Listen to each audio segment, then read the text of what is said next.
Good morning అండి. Welcome to our channel అమ్మమ్మ చేతి ముద్ద అండి. ఈరోజు అయితే ఆవకాయ పెడుతున్నానండి. ఇది మసాలా ఆవకాయ. మన మామిడికాయలు తెచ్చాను. అందరూ అడిగారు ఆవకాయ పెట్టట్లేదా, పెట్టావు అమ్మ అని చెప్పి అడుగుతున్నారు. ఈ ముక్కలు అయితే నేనే కట్ చేసుకున్నానండి ఇంట్లోనే. మాకు ఇక్కడ ఎవరు తమిళనాడులో ముక్కలు కొట్టరు, ఎందుకంటే ఇక్కడ ఆవకాయ కూడా పెట్టుకోరు చాలామంది. ముక్కలు కొట్టాను. ఇదేమో అల్లం వెల్లుల్లిపాయ మసాలా పేస్టు. అంటే మొత్తం అన్నీ చూపిద్దామని చెప్పంటే కుదరలేదు, అందుకని చెప్పని మొత్తం అయిపోయిన తర్వాత చూపిస్తున్నాను. ఇదైతే మసాలా పేస్ట్ అండి. ఇది రెండు కలిసి అర కేజీ కొంచెం తక్కువ ఉంది. అల్లం వెల్లుల్లిపాయ శుభ్రంగా కడిగేసి తడి లేకుండా ఎండబెట్టేసుకుని ఆరబెట్టేసుకుని అప్పుడు పేస్ట్ చేసి పెట్టాను. నూనెలో వేయించేసాను, కొంచెం దూరగా వేయించాను. చూసారు కదా, మరీ ఎక్కువ రాకూడదు, కొద్దిగా లైట్ గోల్డ్ కలర్ వస్తే చాలు. కారం, ఇది ఒక గ్లాసు ఆవు పొడి, 1.5 గ్లాసు కారం అండి. దానికి తగినంత ఉప్పు. ఇది వచ్చేసి జీలకర్ర మెంతులు 2 కలిపి పొడి చేసి పెట్టాను. ఇది పసుపు అండి, దీనికి కావాల్సిన పదార్థాలు.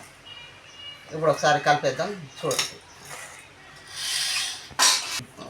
కారం అండి, ఇది మరి ఎక్కువ కారం అక్కర్లేదు, ఎందుకంటే దీని ఘాటు ఉంటుంది కనుక కారం 1 గ్లాసు వేసాను అంతే. ఇది వచ్చేసి ఆవు పొడి 1 గ్లాసు, దీనికి తగినంత ఉప్పు, సగం గ్లాస్ కన్నా కొంచెం తక్కువ వేసాను ఉప్పు. ఇది వచ్చేసి పసుపు, ఇది మెంతి పొడి అండి. ఇది మాత్రం బాగా చల్లారిన తర్వాతనే కలుపుకోవాలి, ఎక్కువ వేడి ఉండకూడదు. అన్నీ కలిపేసి పేస్ట్ దీంట్లో వేసేద్దాం.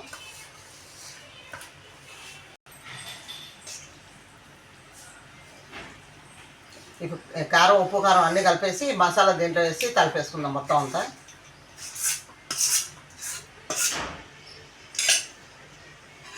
నూనె దీనికి సరిపడా ఇప్పుడే పోసేసుకుంటే మొత్తం కలిసిపోతుంది.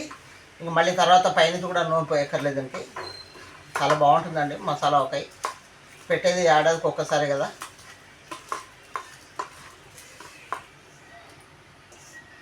చూసారు కదండి, ఇలా మొత్తం వేసేసి మొత్తం కలిపేసుకుందాం.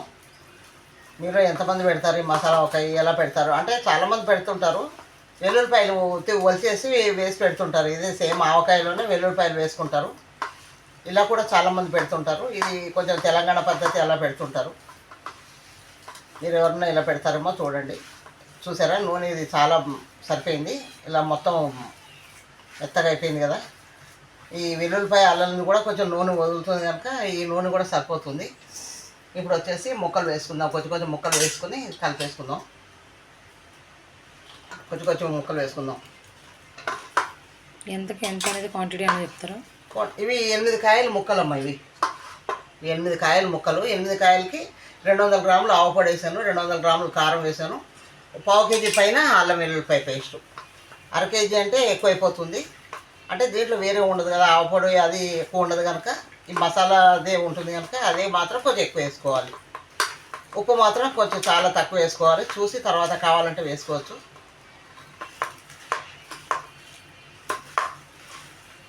సరిపోతుంది. మొత్తం వేసుకొని కలిపేసుకుందాం. ఇది కలిపిన తర్వాత 2 రోజులు ఉంచేసి 3వ రోజు చూసి ఉప్పు సరిపోకపోతే కనుక అప్పుడు మళ్ళీ ఒకసారి కలుపుకుందాం. మామిడికాయ సీజన్ కదండి, దీంట్లో ఎన్ని రకాలు పెట్టాలో అన్ని రకాలు పెట్టాలి. ఇంకా ఉన్నాయి, ఇంకో 2-3 రకాలు ఉన్నాయి పెట్టేవి. అవి కూడా పెట్టేసి పోస్ట్ చేస్తాను నేను. అంటే అందరూ అడిగారు కదా మొన్న ఇక్కడ గాలి దుమారానికి కాయలు వచ్చాయి. ఈ కాయలు మాత్రం కొన్న కాయలేనండి ఇవి. ఆ కాయలు వేరే ఉన్నాయి. అవి చిన్నవి మెంతి బద్దల్లా వేసేసాను. అవి చూపించలేదు, ఎందుకంటే అందరూ అడిగారు మాకు ఆవకాయ పార్సిల్ చేస్తారా అని చెప్పని చాలామంది అడిగారు. కాయలు బాగున్నాయి అని చెప్పని. ఇవైతే కొనుక్కొచ్చిన కాయలేనండి. అంటే ఇక్కడ కేజీ చొప్పున అమ్ముతారు కాయలు, మళ్ళాగా 100 చొప్పున అమ్మారు. ఇక్కడ కేజీకి 6 కాయలు వస్తాయి. 8 కాయలు, ఇది 1.5 కేజీ కాయలు అనుకోండి. ఇవి చూసారు కదా, ఇది సరిపోతుంది. పిండి అయితే ఇలా ఉండాలి, కొంచెం ముక్కల కన్నా పిండి ఎక్కువ ఉంటే మనకు బాగుంటుంది. శుభ్రంగా కలిపేసుకొని ఇప్పుడు కావాలంటే ఒకసారి ఉప్పు చెక్ చేసుకుందాం. ఒకవేళ సరిపోయింది అని చెప్పంటే సరిపోతుంది, లేదంటే కనుక కొంచెం వేసుకొని మళ్ళీ ఎల్లుండి కలుపుతాం కదా, కలిపిన తర్వాత అప్పుడు ఒకసారి చూసుకోవచ్చు. ఇది ఈరోజు మధ్యాహ్నం నుంచి తినేసేయచ్చండి, చాలా బాగుంటుంది. మా మనవాడికైతే ఉప్పు ఆవకాయ పెట్టానండి, కారం వేయకుండా పెట్టాను. ఎందుకంటే కారం తినడు కదా, తను ముక్క అని చెప్పి అంటుండండి. ఆవకాయ ముక్కల్ని కడిగేమని చెప్పి అడుగుతాడు పాపం. ఆ ఇబ్బంది లేకుండా కారం లేకుండా నువ్వుల ఆవకాయ పెట్టాను, ఉప్పు ఆవకాయ పెట్టాను. మేము ఉప్పు ఆవకాయ అంటాం. అది కూడా చేశాను, పోస్ట్ చేశాను. అది కూడా కొంచెం చూడండి, చూసి కామెంట్ చేయండి. మీలో ఎవరెవరు ఇలా పెట్టుకుంటారని చెప్పి అనేది కూడా చెప్పండి. చూసారు కదండి, ఇది మొత్తం అంతా కలిపేసి ముక్కలు మాత్రం ఎప్పుడు ఇంతకుముందు కూడా చెప్పాను మీకు, ఇలా పెట్టేసుకుంటే ఊట అనేది దిగుతుందనమాట. బాగుంది ఆవకాయ చూడండి, రంగు అది బాగుంది, సువాసన కూడా బాగుంది. పిల్లలు చాలా ఇష్టంగా తింటుంటారు ఇది. మేము దీంట్లో తప్ప పెద్ద ఎక్కువగా వాడము వెల్లుల్లిపాయ అది. ఇది మాత్రం కంపల్సరీ పిల్లల కోసం సంవత్సరానికి ఒకసారి పెడుతుంటాం ఇది. ఇలా అన్నీ మొత్తం పెట్టేద్దాం. పెట్టేసి మధ్యాహ్నం వరకే ఊట వచ్చేస్తుంది.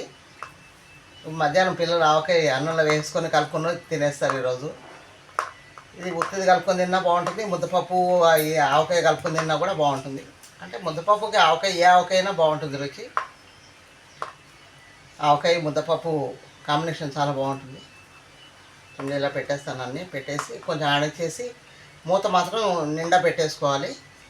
పెట్టేసుకుని చెప్పంటే మధ్యాహ్నం వరకు కొంచెం ఊట బాగా వచ్చేస్తుంది. ఇలాగే పెట్టుకుందాం అన్నీ.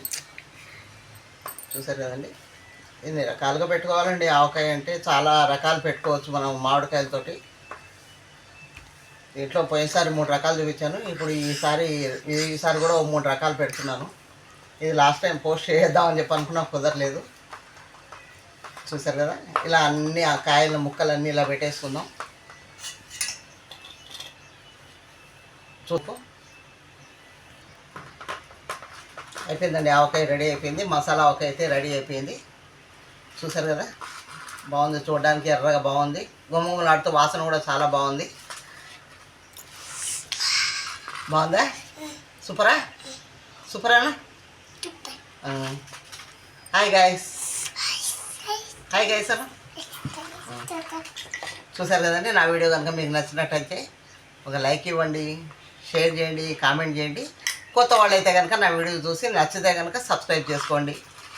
మీకు చెప్పడం మర్చిపోయానండి, నాకు 1K క్రాస్ అయిపోయారు సబ్స్క్రైబర్స్ కూడా. ఇంకా దగ్గరలో ఉన్నాను, మీనికి కూడా తీద్దామమ్మా. ఓకే అండి, బాయ్ అండి, థ్యాంక్ యూ అండి. నా వీడియో చూసి కామెంట్ చేయండి.